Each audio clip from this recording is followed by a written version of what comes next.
just quit my very dependable full-time job to work for myself, which is why I'm now sat here talking to you and working with Transmit Startups and Learn Smarter to document my transition to full-time self-employment.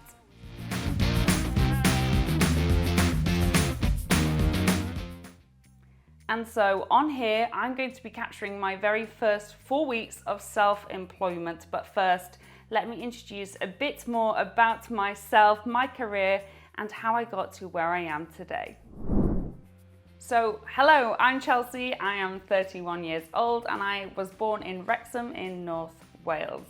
Growing up, I always kind of leaned more to the creative subjects. Maths and science was not my bag at all. And when I got to university, I ended up studying ancient history. However, I wasn't really into that whole thing. I actually ended up spending most of my time at the student radio station, which, do you know what, was not a bad thing because that's what I ended up working in, and I worked for 6.5 years as a radio producer making documentaries.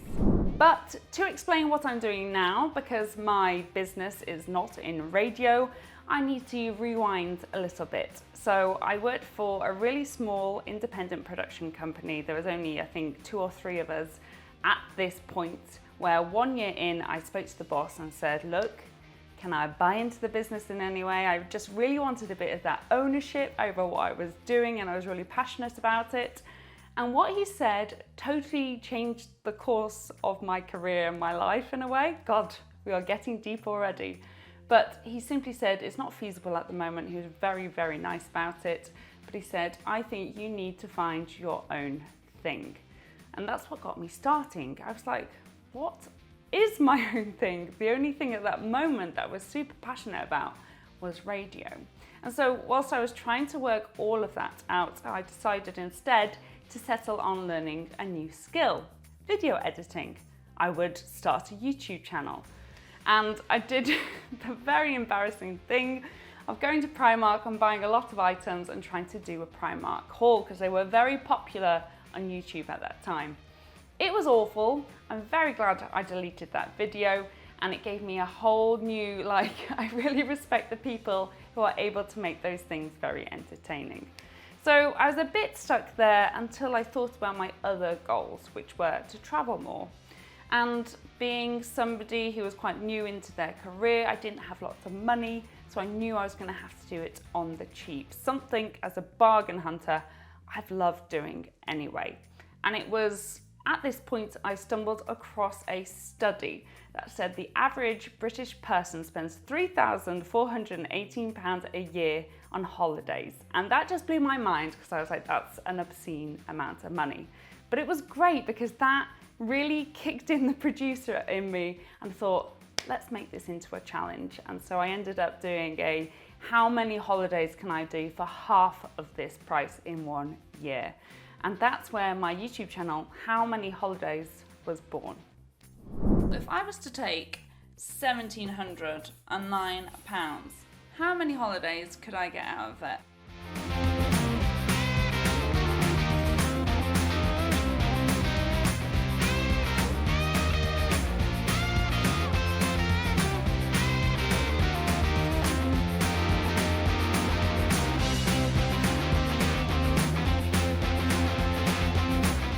Best accommodation. I think we're going to agree on this. 1, 2, 3. New York. This is the kitchen. Lush.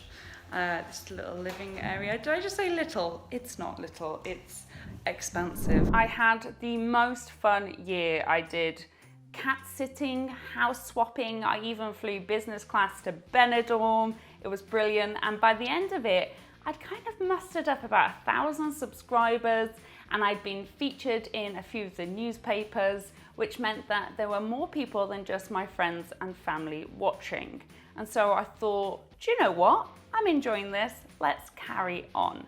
So in the next year, I did a cheap trip to Japan. That was incredible. The year after, I did cheap trips to Iceland, and I did a Scotland road trip. And the more and more stuff that I put out, the more not only the YouTube was growing, but also my Instagram and my other social media accounts. And also, I started to get noticed by journalists who would invite me on to radio shows, and I also was on national TV at the start of 2020 as a travel expert, which got me thinking, maybe this is a bit more than a hobby.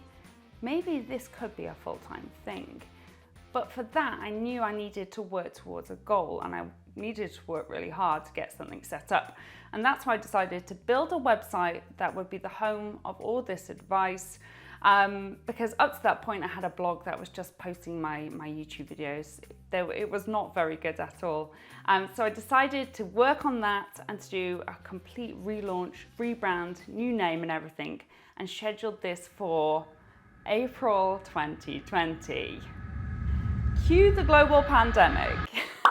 that messed things up a little bit. And when I say we, at this point, my boyfriend was helping me build the website. I absolutely have to give props to him for that. We decided to hit pause and just have a think about what was going on. We thought it wouldn't last that long. But in that moment where I wasn't doing anything, I noticed there was something going on in the travel industry. People were really struggling to get refunds, and so I pivoted. I read up on consumer law and I helped them get their refunds.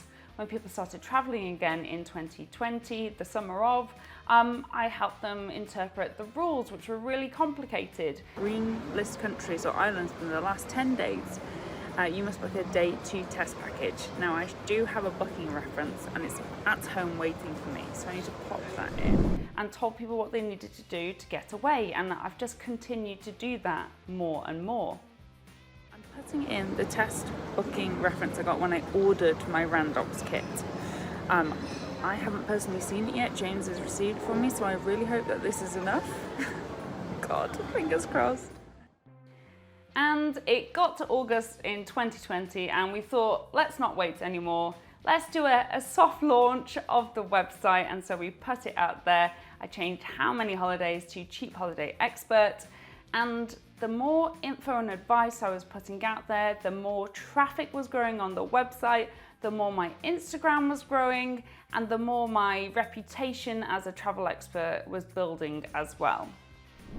Sat here now, I have 37.6 thousand followers on Instagram, and it's crazy to think that I gained like 3.5 times the following in a period where next to nobody was traveling.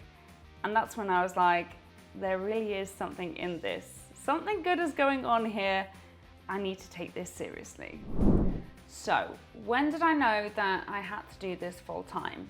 Well, the truth is I was already doing it full time. I worked out that I was working between 80 and 100 hours a week just so that I could do my radio job and also all that extra work on the side.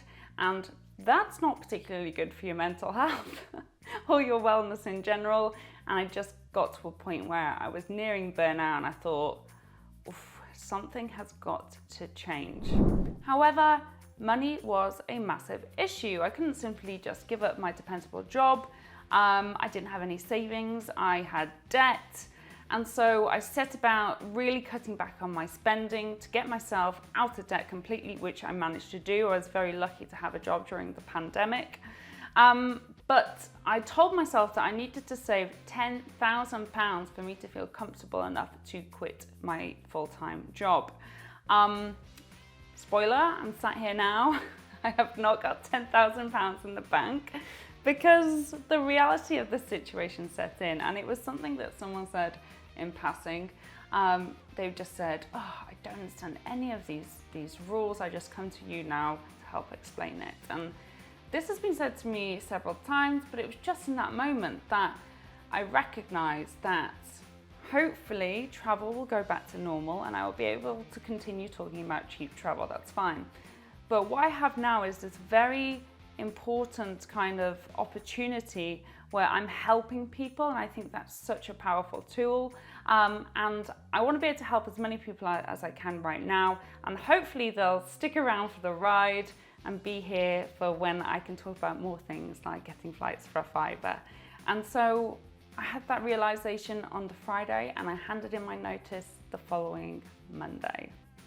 Yeah, it was that quick. And how am I feeling about it? I feel so excited. I felt relieved. A lot of people have asked me, are you feeling nervous? It's interesting because I'm really super confident in the product that I'm creating, and I know that there's a demand and a desire out there. So that bit's fine. What I'm worried about is being able to recognize where my priorities lie, because there's the website, I've launched a podcast, there's all the social media stuff that I do and the brand work that's involved with that, there's writing, there's being on TV and radio. Like, I could very quickly spread myself very thin if I decide to do everything. And I didn't even mention YouTube there. See, that's one thing that's gone at the wayside the last kind of 12 months, even though it was the thing that kick-started all of this.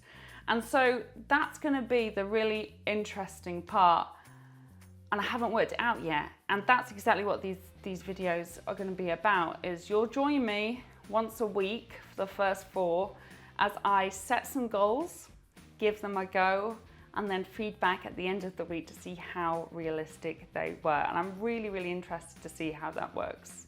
And I'll also be talking about things like motivation and how you get the social in when you're suddenly working with yourself. And yeah, I'm really excited to share all of that with you. So please do join me to find out what it's like to move from your side hustle to your main hustle. If you'd like to watch more videos like this, you can hit subscribe, and why not hit the bell at the side? You'll be notified when a new video is uploaded. So you'll be the first one to know when my face pops up next time to tell you about how my first week has gone. But thank you so much for joining me, and I hope that I'll see you in the next one. Wish me luck.